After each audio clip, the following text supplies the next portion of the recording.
Nelson Mandela a long walk to freedom. ఈ రోజు మనం ప్రోజ్ లో సెకండ్ లెసన్ చెప్పుకోబోతున్నాం. అదే Nelson Mandela a long walk to freedom. Nelson Mandela ఇతని ఒక నల్లజాతి సూర్యుడిని ఇతన్ని అంటారు. సో ఇండియాకి స్వాతంత్రానికి మూల కారణ గాంధీజీ, సుభాష్ చంద్రబోస్ ఎలాగో ఆ సౌత్ ఆఫ్రికాకి నెల్సన్ మండేలా అనమాట. ఇతను కూడా ఫ్రీడమ్ కోసం ఎన్నో కష్టాలు పడతారు, ఎన్నో పాటలు పడతారు. సో సౌత్ ఆఫ్రికా ఒక ఫ్రీడమ్ కోసం. సో సౌత్ ఆఫ్రికా అనే ఒక దేశాన్ని తెల్లవాళ్ళు ఆక్యుపై చేస్తారు. సో ఎందుకు ఆక్యుపై చేస్తారంటే అక్కడ ఒక వజ్రాల కోసం, ఒక్కొక్క నిధుల కోసం ఆక్యుపై చేస్తారు. దానికోసం ఆ తెల్లవాళ్ళందరూ కూడా సౌత్ ఆఫ్రికాని కాలనైజ్ చేస్తారు, ఆక్రమించుకుంటారు, ఎన్క్రోచ్ చేస్తారు. సో అప్పుడు నెల్సన్ మండేలా వాళ్ళని కాన్ఫరెన్స్ చేసి వాళ్ళని ఎదుర్కొని సో వాళ్ళకి ఫ్రీడమ్ కోసం ఎన్నో పాటలు పడతారు. All things will discuss about in long walk to freedom. So ఈ యొక్క లెసన్ ఒక మెయిన్ థీమ్ ఏంటంటే సో సౌత్ ఆఫ్రికా ఒక ఫ్రీడమ్ కోసం నెల్సన్ మండేలా ఎలా పాటుపడ్డాడు. It was 10th May 1994. So అది 10th May 1994 అప్పుడు. The venue. సో వెన్యూ అంటే ఏంటి? వేదిక. ఎక్కడ జరుగుతుంది? The venue was union buildings amphitheatre in Pretoria. So ఆ వెన్యూ, ఆ వేదిక ఎక్కడ జరుగుతుంది? యూనియన్ బిల్డింగ్స్ యాంఫీ థియేటర్ బహిరంగ సభ అని అంటారు. సో ఇన్ ప్రెటోరియా అంటే సౌత్ ఆఫ్రికాలో ఒక సిటీ కింద వెళ్తారు ప్రెటోరియా. సో అక్కడ ఈ యొక్క వెన్యూ అనేది జరుగుతుంది. ఎప్పుడు? 1994 లో సౌత్ ఆఫ్రికాలో. The occasion was the inauguration ceremony of the newly democratical elected non racial government. అసలు దేనికోసం అకేషన్? దేనికోసం అంటే ఇనాగ్రేషన్. ఆ సందర్భం దేనికోసం అంటే ఇన్ఆగ్రేషన్ అంటే ప్రారంభోత్సవం. ఏంటి ప్రారంభోత్సవం అంటే సెరమనీ. సో ఒక సెరమనీ ప్రారంభోత్సవం. అది ఏంటి అంటే newly and democratically elected non racial government of South Africa. అంటే ప్రజాస్వామ్య అంటే according to principles of democracy, ప్రజాస్వామ్యం అంటారు కదా, దానికోసం. సో నాన్ రేషియల్ అంటే జాతి లేకుండా, ఈ కులం వల్ల ఒకటి, ఆ కులం వల్ల ఒకటి కాకుండా, ఎటువంటి కులాల్లో బయాస్ లేకుండా, పక్షపాతం లేకుండా ఉండడం. Non racial government. అందరూ ఒకటే, ప్రతి తెల్లవాళ్ళు ఒకటే, నల్లవాళ్ళు ఒకటే, ప్రతి ఒక్కరిని కూడా ఈక్వల్ గా ట్రీట్ చేయాలనే ఒక సందర్భం కోసం ఈ యొక్క సెరమనీ జరుగుతుంది. ఎప్పుడు జరుగుతుంది? 10th May 1994 union buildings amphi theatre బహిరంగ సభ. చాలా పెద్దగా ఉండేది ప్రెటోరియా. సౌత్ ఆఫ్రికాలో ఒక సిటీ ఇది, సౌత్ ఆఫ్రికాలో. సో అకేషన్ దేనికోసం? Inauguration ceremony. దేనికంటే ఇనాగ్రేషన్ సెరమనీ దేనికోసం? న్యూలీ అండ్ డెమోక్రటికల్ అంటే ప్రజాస్వామ్యం elected non racial government of South Africa. కొంతమంది గెస్ట్స్ వచ్చారు. ఆ గెస్ట్స్ ఎవరంటే the guests were dignitaries. Dignitaries అంటే ఎవరు తెలుసా? డిగ్నిటరీస్ అంటే ప్రముఖులు, important people. A person considered to be important because of high rank, high official. వాళ్ళకి ఎంతో ఉన్నత స్థానం, ఉన్నత గుర్తింపు ఉంటుంది కదా, వాళ్ళని డిగ్నిటరీస్ అంటారు. ఫ్రమ్ ఓవర్ 140 కంట్రీస్, 140 దేశాల నుంచి డిగ్నిటరీస్, ఇంపార్టెంట్ పీపుల్ అందరూ కూడా గెస్ట్ గా వచ్చారు. ఆ ఒక 10th May జరుగుతున్న యూనియన్ బిల్డింగ్ లో జరుగుతున్న యాంఫీ థియేటర్ లో జరుగుతున్న ఒక అకేషన్ ఏంటి? Inauguration ceremony of the newly democratic elected non racial government. ఇది మీకు అక్కడ మన ప్యాసెస్ లో వస్తుంది ఎక్కువ. డెమోక్రటిక్ ప్రజాస్వామ్యం, నాన్ రేషియల్ జాతి లేని అంటారు కదా, అది non racial. So and the participants were more than 1 lakh black, white and coloured man, women and children of South Africa. అక్కడ ఉన్న పార్టిసిపెంట్స్ ఎంతమంది వచ్చారు ఆ బహిరంగ సభకి, యూనియన్ బిల్డింగ్ యాంఫీ థియేటర్ లోకి? ఆ 10th May 1994 మొత్తం 1 lakh పీపుల్ వచ్చారు. అందులో బ్లాక్ అంటే సౌత్ ఆఫ్రికా పీపుల్, వైట్ అంటే ఇంగ్లాండ్ అవ్వచ్చు, వాళ్ళందరూ వస్తారు. సో అండ్ కలర్డ్ మ్యాన్, వీళ్ళందరూ ఉమెన్, వీళ్ళందరూ and children of South Africa, వీళ్ళందరూ కలిసి 1,00,000 మంది దగ్గర ఆ ఒక మీటింగ్ కి అటెండ్ అయ్యారు. It was the largest ever gathering of the national and international personalities. ఇది ఒక one of the most largest, చాలా పెద్దగా ఎవర్ గ్యాదరింగ్ అంటే ఎప్పుడు అంతగా గ్యాదర్ అవ్వలేని సందర్భం అది. అంతలాగా మొత్తం national international personalities, international personalities అంటే మంచి ప్రముఖులు, వాళ్ళందరూ పర్సనాలిటీస్ అంటారు కదా, వాళ్ళందరూ కూడా వచ్చారు. అందులో mister de Klerk, mister Thabo Mbeki, both vice presidents. అక్కడ ఎవరెవరు చాలా ఇంపార్టెంట్ గా గుర్తుపెట్టుకోండి, మీకు ప్యాసెస్ వస్తాయి. Mister de Klerk and mister Thabo and Mbeki, వాళ్ళందరూ కూడా both are vice presidents. And అక్కడ mister Nelson Mandela president. So వాళ్ళందరూ కూడా ప్రెసిడెంట్, వైస్ ప్రెసిడెంట్స్ నేమ్స్ కూడా ఇక్కడ ఇచ్చారు. సో వాళ్ళందరూ కూడా were sworn in the same order, ఒకే ఆర్డర్ గా నించొని సమానంగా ప్రమాణ స్వీకారం. స్వాన్ అంటే ఏంటి? ప్రమాణ స్వీకారం చేస్తున్నారు. ఈ రోజు ఎలా ప్రమాణ స్వీకారం చేశారు పవన్ కళ్యాణ్ అండ్ చంద్రబాబు నాయుడు, అలాగే సేమ్ అందరూ కూడా ఆర్డర్ లో నించొని ప్రమాణ స్వీకారం అనేది చేస్తారు. నెల్సన్ మండేలా ప్లెజ్డ్ అంటే ప్రతిజ్ఞ చేస్తున్నాడు. ఏమని ప్రతిజ్ఞ చేస్తున్నాడు అంటే to obey the uphold the constitution and devote himself to the welfare of their people. ఏమని ప్రతిజ్ఞ చేస్తున్నాడంటే కన్ఫామ్ గా చెప్తున్నాను, అంగీకరిస్తున్నాడంట, దృఢంగా చెప్తున్నాడంట. Constitution and devote himself to the welfare of people. తన ఒక తన ఒక జీవితం మొత్తం తన అంతా కూడా డివోట్ అంకితం చేస్తున్నాడంట. తన దేనికి అంకితం చేస్తున్నాడు? వెల్ఫేర్ ఆఫ్ ద పీపుల్, ప్రజల యొక్క క్షేమం కోసం అతను అంకితం అనేది చేస్తాడంట. ప్రజల యొక్క సుఖ సంతోషాల కోసం అంకితం చేస్తాడంట. ఆ విధంగా అతను ప్లగ్ చేస్తాడు, ప్రతిజ్ఞ చేస్తున్నాడు. దాన్ని he delivered an analytical memorable inspiring speech. అతను ఒక మంచి స్పీచ్ అనేది ఇస్తున్నాడు. అనలిటికల్ మెమొరబుల్ అంటే ఎప్పుడు మర్చిపోలేనంత మంచి విభజించి మర్చిపోలేనంత మంచి స్పీచ్ అనేది ఇన్స్పైర్, అందరూ మోటివేట్ స్పీచ్ అనేది ఇస్తున్నాడు. The world then was paying tributes to a newly born democratic and non racial society.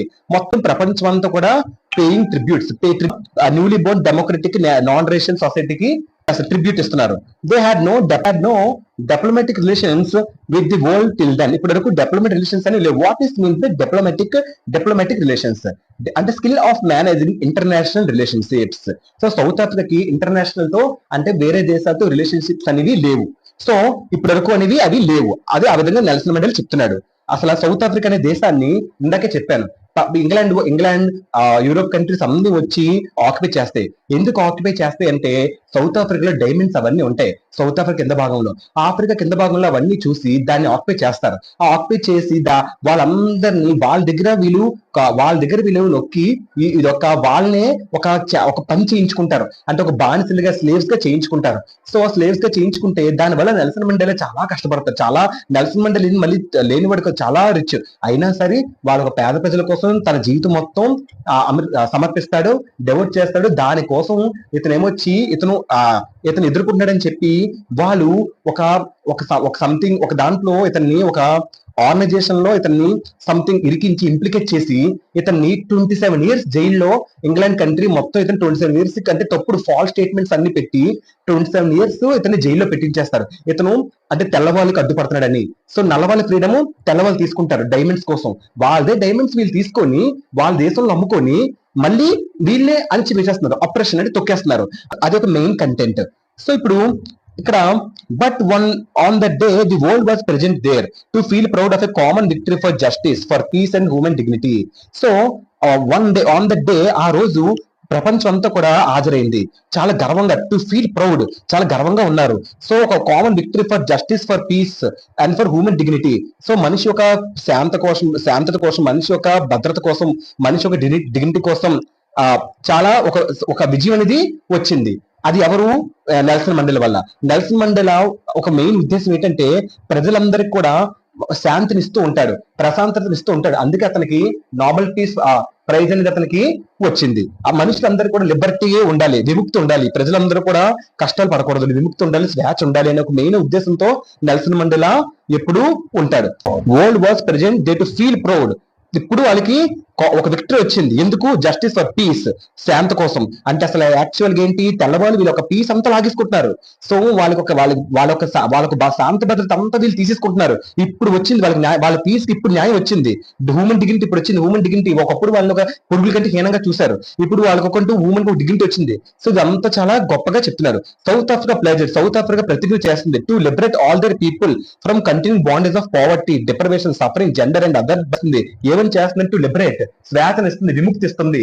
So విముక్తిస్తుంది, ప్రజలందరూ కూడా విముక్తిస్తుంది. సో ఫ్రమ్ ఎప్పుడు కంటిన్యూ బాండేజ్ పావర్టీ, ఒకప్పుడు కంటిన్యూంగ్ అలాగా వరస్తగా పావర్టీతో వాళ్ళు మునిగిపోయారు, పావర్టీకి కట్టుబడి ఉండిపోయారు. సో పేదరికానికి బానిసత్వం అయిపోయి ఉండిపోయారు. That is called poverty, bondage of poverty, పేదరికంతో బానిసత్వం అవ్వడం. సో అలా కంటిన్యూంగ్ ఒకప్పుడు అలా ఉండిపోయారు. సో డిప్రైవేషన్ అంటే అంటే లేకపోవడం, సఫరింగ్ అంటే బాధపడుతున్నారు. దేనికోసం? జెండర్ అండ్ జాతి కోసం, అండ్ అదర్ డిస్క్రిమినేషన్, ఇంకా చాలా అన్నిటిని కూడా ఇప్పుడు దూరం చేయాలి, వాటన్నిటికీ కూడా విముక్తి పోవాలి. అదే లిబరేట్. అలా సౌత్ ఆఫ్రికా ప్రతిజ్ఞ చేస్తుంది. అది ఒక లైన్ కి అర్థం. They also word to ensure that never again would there be operation of one by another. So ఇంకోటి కూడా వావ్ అంటే మొక్కుబడి, వావ్ అంటే అది కూడా ప్రతిజ్ఞ కింద లెక్క. టు ఎన్ష్యూర్, భరోసా ఇస్తున్నారు. ఇంకెప్పుడు never again would there be operation by one by another. ఇంకెప్పుడు కూడా దేర్ వుడ్ బి ఆపరేషన్ అంటే అణిచివేయడం, తొక్కియడం. సో కాలు కింద వేసి తొక్కియడం, అణిచివేత. అలాగే ఎన్ష్యూర్, భరోసా ఇస్తున్నారు. ఇంకెప్పుడు కూడా ఎవరు కూడా మనల్ని తొక్కలేరు, వన్ బై అనదర్, ఎవరు కూడా ఒకరి తర్వాత ఒకరు కూడా. So they asserted means what? నొక్కి చెప్పడం, బలంగా చెప్పడం. ఈ యొక్క freedom rule south Africa for ever. So ఇంకా సౌత్ ఆఫ్రికాకి ఎల్లప్పుడు కూడా ఈ ఫ్రీడమ్ అనేది ఉంటది, అలా అసెట్ అలా ఆ విధంగా నొక్కి బలంగా చెప్పారు. South African jet planes presented spectacular show in the sky. So ఈ యొక్క మీటింగ్ అంతా కూడా సౌత్ ఆఫ్రికాలో జెట్ ప్లేన్స్ పైనుంచి spectacular show in the sky. So ఆకర్షణీయమైన, సో చాలా నీట్ గా సౌత్ ఆఫ్రికా జెట్ ప్లేన్స్ ఏమొచ్చి పైనుంచి ఈ యొక్క షోని స్పెక్టాక్యులర్ షో అంటే నీట్ గా చూపిస్తున్నారు, అంటే ఆకర్షణీయమైన అంటారు spectacular show in the sky. ఆకాశం నుంచి నీట్ గా చూపిస్తున్నారు ఈ యొక్క ఒక మీటింగ్ అంతా కూడా. So they show not as their skill might but also loyalty to the new democratic government. They show not వాళ్ళ యొక్క ప్రతిభని చూపించట్లేదు, వాళ్ళు ఇంకేం చూపిస్తున్నారు, లాయల్టీ. లాయల్టీ అంటే భక్తి, పైటి, భక్తి ఇవంతా కూడా చూపిస్తున్నారు ఈ యొక్క కొత్త న్యూ డెమోక్రటిక్ గవర్నమెంట్ కి. అంటే ఇప్పుడు నెల్సన్ మండేలా ప్రమాణ స్వీకారం చేస్తున్నాడు, న్యూ డెమోక్రటిక్ గవర్నమెంట్ వచ్చింది, ఆ న్యూ డెమోక్రటిక్ గవర్నమెంట్ కి భక్తి చూపిస్తున్నారు, లాయల్టీ చూపిస్తున్నారు, అవంతా కూడా చూపిస్తున్నారు. ది హైయెస్ట్ జనరల్స్, అక్కడ ఉన్న హైయెస్ట్ జనరల్స్ ఉంటారు కదా, వాళ్ళందరూ కూడా who use to regard Mandela and his team as criminals saluted them now. So the two national anthems, so ఒక two national anthems, one of the blacks, other the whites. So ఇద్దరు ఒక anthems, national anthems ఉంటాయి కదా మనకి ఎలాగో అలాగా south ఆఫ్రికాలో wear played, రెండు కూడా చేసాయి. ఇక్కడ చూసారా South Africa black white white కూడా సపోర్ట్ చేస్తాడు, ఎందుకంటే అతను ఒక మంచి వ్యక్తి, జీవితాన్ని నాశనం చేసి 27 సంవత్సరాలు జైల్లో పెట్టారు ఒక రాంగ్ గా అతని ఫాల్స్ అలిగేషన్స్ పెట్టి, అయినా సరే కూడా తెల్లవాళ్ళని ఇప్పుడు కూడా అతను ఎప్పుడు ఇబ్బంది పెట్టలేదు. ఎందుకు ఇబ్బంది పెట్టలేదు అంటే, ఒకరోజు అడుగుతారు మీరు ఇప్పుడు ప్రెసిడెంట్ అయ్యారు కదా వాళ్ళ మీద పగ తీర్చుకుంటారంటే, నాకు కావాల్సింది వాళ్ళ మీద పగ తీర్చుకోవడం కాదు, నాకు మా వాళ్ళకి ఫ్రీడమ్ కావాలి వాళ్ళ అని ఒక మంచి ఒక రిప్లై అనేది ఇస్తాడు. అంత మంచి వ్యక్తి నెల్సన్ మండేలా. సో చాలా great personality, one of the famous personality. So education is powerful tool which you can use to change this world అనే ఒక గొప్ప ఒక ట్వీట్ ని కూడా నెల్సన్ మండేలా ఒక రాయడం అనేది జరిగింది, దాని చూసి చాలా మంది ఇన్స్పైర్ అయ్యారు. సో అంత మంచి వ్యక్తి Nelson Mandela. So Mandela was reminded of some silent futures of their historical movement against apartheid, sacrifices of innumerable limbs and lives of brutal operation, limbs and lives suffering to the of the blacks, the new bones, etc. Nelson Mandela గుర్తు చేస్తున్నాడు. So silent futures అంటే ఏంటి, important futures, silent అంటే ఏంటి, important ముఖ్యమైన futures of their historical movement against apartheid. What is mean by apartheid? Apartheid means nothing but separating caste, అంటే జాతి వేవేలి విధానం అంటారు కదా, జాతి వేవేలి విధానం అంటారు దాన్ని అపార్థైడ్. దానికి అగెయిన్స్ట్ గా, అంటే ఒకరిని ఒకలా చూడాలి, జాతి వాళ్ళని ఒకలా చూడాలి, తెల్ల వాళ్ళని ఒకలా చూడాలి, నల్ల వాళ్ళని ఒకలా చూడాలి, జాతి రేషియల్ డిస్క్రిమినేషన్స్ ఉంటాయి కదా చూసారా, వాటన్నిటిని కూడా అగెయిన్స్ట్, ఆ హిస్టారికల్ మూవ్మెంట్ అగెయిన్స్ట్. అతను ఒక ఉద్యమం మూవ్మెంట్ ఏంటి, ఉద్యమం అగేన్స్ట్ అపార్థైడ్ అంటే సాక్రిఫైసెస్. మళ్ళీ ఇంకోటి ఏంటి, సాక్రిఫైస్ ఆఫ్ ఇన్యూమరబుల్, అంటే ఇన్యూమర్ అంటే లెక్కకు అంతులేనంతగా, అంటే too many to be counted అంటారు కదా అలాగా. Innumerable limbs and lives, limbs అంటే ఏంటి, లిమ్స్ అంటే arm or leg of person ఒక ఆర్మ్ గాని లెగ్ అని అంటారు కదా, కాలు గాని చేయగాని అంటారు కదా. So sacrifice of innumerable limbs అంటే ఎన్నో లెక్కలేనన్ని మంది సాక్రిఫైస్ చేశారు సౌత్ ఆఫ్రికా ఫ్రీడమ్ కోసం. సో వాళ్ళందరూ కూడా సఫరింగ్ ఆఫ్ ది బ్లాక్స్, ఎంతో మంది బ్లాక్స్ సఫర్ అయ్యారు. So that new no bones, so హద్దుల్లో ఇంకా ఎన్ని జరిగాయి, చాలా అనేవి జరిగాయి. So sacrifice of innumerable limbs and lives suffering of the blacks చాలా సఫర్ అయ్యారు, ఎంతో మంది లిమ్స్ అండ్ లివ్స్ సాక్రిఫైస్ చేశారు, తన ఒక బాడీస్ ని సాక్రిఫైస్ చేశారు. సో దానికి ఇంకా హద్దుల్లో అన్ని జరిగాయి. సో వాటన్నిటిని ఎలాగైనా ఎదుర్కోవాలి అనే ఒక మెయిన్ సిద్ధాంతం ఈ యొక్క పారా. Mandela also saw the positive side of the brutal operation that produced many men of extraordinary courage, wisdom and generosity. So ఇక్కడ చూడండి, బ్రుటల్ ఆపరేషన్ అనేది దాని వల్ల చాలా మంది many men of extraordinary courage, ధైర్యవంతులు ఈ యొక్క బ్రుటల్ ఆపరేషన్ అంటే చాలా, ఈ బ్రుటల్ ఆపరేషన్ అంటే చాలా అణిచి తొక్కేయడం, చాలా ఘోరంగా అణిచి తొక్కేయడం. సో అది చాలా మంది ఏర్పడ్డాయి. ఎక్కడెక్కడ ఏర్పడ్డాయి, చాలా మంది extraordinary courage, many men of extraordinary courage అంటే ధైర్యం ఉన్న మనుషుల దగ్గర కూడా ఆ బ్రుటల్ ఆపరేషన్ జరిగిందని, ఘోరత హింసించబడడం జరిగింది. ధైర్యం ఉన్న ఎక్స్ట్రాడనరీ కరేజ్ మనుషులు అంటే జ్ఞానం ఉన్న చాలా మంది ఆపరేషన్ అయ్యారు. అండ్ జనరసిటీ, అందరి పట్ల జాలి దయ కలిగి ఉన్న మనుషులు కూడా చాలా మంది బ్రుటల్ ఆపరేషన్ కి బానిస అయ్యారు. ఈ వీటిని కూడా ఇతను పాజిటివ్ సైడ్, వీటిని కూడా ఇతను అంతా ఖండిస్తున్నాడు. సో ఇవన్నీ కూడా ఇవన్నీ మీద జరగు అని చెప్తున్నాడు. అది ఈ పేరాకు అర్థం. There bravery was not the outcome of the absence of the fear but of the overcome fear. వాళ్ళకి ధైర్యం ఎవరైతే ఎక్స్ట్రాడినరీ కరేజ్ అంటే many men of extraordinary courage, many men of wisdom, many of generosity, వీళ్ళందరి యొక్క ధైర్యం outcome of the absence of fear. వీళ్ళందరి దెబ్బకి fear అనేది పోయింది. సో వీళ్ళందరి వల్ల సో వాళ్ళకు ధైర్యం వల్ల ఏమైంది, ఆ ఫీర్ అనేది పోయింది. But of the overcoming the fear, కొంతమంది ఆ ధైర్యాన్ని, ఆ ఫియర్ ని ఎదుర్కొన్నారు. సో కొంతమంది ఆ ఫియర్ పోయింది. సో ఈ యొక్క బ్రేవరీ, వీళ్ళ యొక్క ధైర్యం వల్ల ఈ ఒక పేరాకు అర్థం. South African people then were finer and truer than the purest of the diamonds. South Africa వాళ్ళు చాలా ఫైనర్ అంటే చాలా, ఫైనర్ అంటే ఏంటి, హై క్వాలిటీ, చాలా గొప్పగా. అండ్ ట్రూయర్, ట్రూయర్ అంటే ఏంటి, ఎప్పుడు నిజాయితీగా ఉండడం. ప్యూర్ సౌత్ ఆఫ్రికా అంటేనే డైమండ్ ప్రొడ్యూసింగ్ కంట్రీ. వాళ్ళ డైమండ్స్ పట్ల చాలా జాగ్రత్తగా ఉంటారు. ఆ డైమండ్స్ కోసమే కదా తెల్లవాళ్ళందరూ కూడా వెళ్ళి ఆక్యుపై చేశారు. తెల్లవాళ్ళందరూ fine and truer the purest of diamonds. వాళ్ళు డైమండ్ కంటే చాలా విలువైన వాళ్ళు, వాళ్ళు డైమండ్స్ కంటే చాలా విలువైన వాళ్ళ కింద పేర్కొంటున్నారు. మెండెలా అంటే రీకల్చర్ from the precious lesson picked up the fight for freedom. అతను ఫ్రీడమ్ కోసం పాటుపడంలో, ఫ్రీడమ్ కోసం ఎంతో సాధించాడు. ఆ ఫ్రీడమ్ కోసం పాటుపడంలో ఎన్నో ప్రీషియస్ లెసన్స్ అతను నేర్చుకున్నాడు. He understood that every one possessed some goodness, no one was born only to hate. అతను ఏం అర్థం చేసుకుంటే ప్రతి ఒక్కరు కూడా సమ్ గుడ్నెస్, మంచితనాన్ని కలిగి ఉంటారు. No one was born only to hate. ప్రతి ఒక్కరు కూడా ద్వేషించడానికి ఏమీ పుట్టలేదు. One who knew how to hate could be taught and how to love. ద్వేషించడం నేర్చుకున్న ప్రతి ఒక్కరు కూడా ప్రేమించడం కూడా నేర్చుకోవచ్చు. అప్పుడు were they need the freedom to discharge to obligations to their family and country. ఇక్కడ నెల్సన్ మండేలా తన కుటుంబం కోసం తక్కువ ప్రాధాన్యత ఇచ్చి ఎక్కువ ప్రాధాన్యత ప్రజల కోసమే పెట్టాడు. దానివల్ల అతని భార్య కూడా అతను వదిలేసి వెళ్ళిపోవడం అనేది జరిగింది. సో అలాగా మనిషి, ప్రతి ఒక్క మనిషి కూడా 2 ఆబ్లిగేషన్స్ ఉంటాయి. అతను నెల్సన్ మండేలా చెప్తున్నాడు. ఒకటి ఫ్యామిలీకి రెస్పెక్ట్ ఇవ్వాలి, తర్వాత కంట్రీకి రెస్పెక్ట్ ఇవ్వాలి. ఈ రెండింటికి కూడా రెస్పెక్ట్ ఇవ్వాలి. ఆ రెండే ట్విన్ ఆబ్లిగేషన్స్, రెండు కర్తవ్యాలు ప్రతి మనిషికి ఉండాలి. They were born free but grew with hunger for freedom. So ఆకలి హంగర్ ఫర్ ఫ్రీడమ్. సో వాళ్ళకి ఫ్రీడమ్ ఉండాలి, ఆకలి బాధ అనేది ఉండకూడదు. పుట్టినప్పుడు చాలా ఫ్రీగా హ్యాపీగా పుడతారు. సో ఆ దేశంలో ఉన్నప్పుడు నెల్సన్ మండేలా కూడా చిన్నప్పుడు చాలా మందికి ఎటువంటి బాధ్యతలు ఉండవు, చాలా హ్యాపీగా ఉంటారు. కానీ ఒక సర్టెన్ ఏజ్ వచ్చిన తర్వాత సో ఒక రకమైన ఫ్రీడమ్ అనేది వాళ్ళకి ఉండదు, బాధ్యతలు అనేవి వచ్చేస్తూ ఉంటాయి. So that hunger for complete freedom and dignity induced them for total liberation. Complete freedom and dignity induced total liberation of oppression from the oppressor, hatred. ఇక్కడ so hunger for complete freedom కోసం పోరాడుతున్నారు. So వాళ్ళకి ఆకలి కోసం, freedom కోసం చాలా ఇంతూసియాస్టిక్ గా ఉంటారు. వాళ్ళకి ఇంకా స్వేచ్ఛ అనేది ఇవ్వాలి. ఎవరైతే వేరు చేస్తున్నారో, అణిచి తొక్కుతున్నారో, ఎవరైతే అణిచి తొక్కే ఒక అప్రెసర్ అంటే అణిచి తొక్కే వాడు, వాళ్ళ నుంచి ఫ్రమ్ హేట్రెడ్, ద్వేషం నుంచి ఉంటారు కదా, వాళ్ళందరి నుంచి కూడా విముక్తి అనేది కలిగించాలి. ప్రతి ఒక్కరు కూడా ఆకలి బాధ పడకూడదు. సో వాళ్ళకి ఫ్రీడమ్ ఇవ్వాలి, వాళ్ళని ఇంకా వేరు చేయకూడదు, అణచి తొక్కే వాళ్ళని అగెన్స్ట్ గా ఎదుర్కోవాలి. ఇవన్నీ కూడా ఈ స్పీచ్ అంతా కూడా ఇస్తున్నాడు. అతను ఈ స్పీచ్ అంతా ఎక్కడ ఇస్తున్నాడు? ఈ 10th May Union Building amphitheatre in Pretoria ceremony of newly democratic elected non rational government of South Africa అక్కడ ఇస్తున్నాడు. సో ఇది ఇనాగ్రేషన్ స్పీచ్. ఇది ఇనాగ్రేషన్ అంటే ప్రారంభోత్సవం.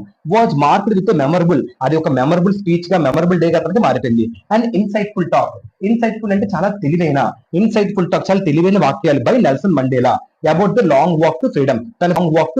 తన ఫ్రీడమ్ కోసం ఎంత దూరం నడిచాడు, ఫ్రీడమ్ కోసం ఎన్ని పాటలు పడ్డాడు, తన ఫ్రీడమ్ కోసం తన ఫ్యామిలీ వదులుకున్నాడు, తన ఫ్రీడమ్ కోసం 27 సంవత్సరాలు జైల్లో ఉన్నాడు.